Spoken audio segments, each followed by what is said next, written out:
ముందొచ్చిన చెవుల కంటే వెనుకొచ్చిన కొమ్మలు వాడి అన్నారు పెద్దలు.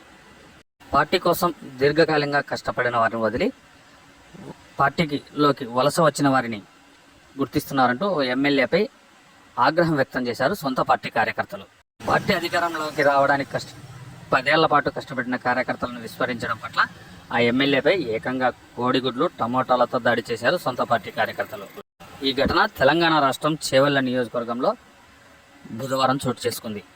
ఇక వివరాల్లోకి వెళితే తెలంగాణ రాష్ట్రం చేవెళ్ల నియోజకవర్గ పరిధిలోని షాబాద్ మండలానికి వెళ్లిన స్థానిక ఎమ్మెల్యే కాలయ్య యాదయ్యపై కాంగ్రెస్ సీనియర్ నాయకులు కార్యకర్తలు కోడిగుడ్లతో దాడి చేశారు.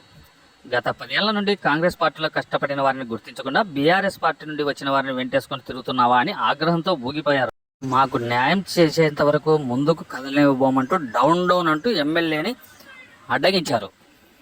దీంతో ఎమ్మెల్యే పోలీసుల సాయంతో అక్కడి నుంచి బయటపడాల్సి వచ్చింది.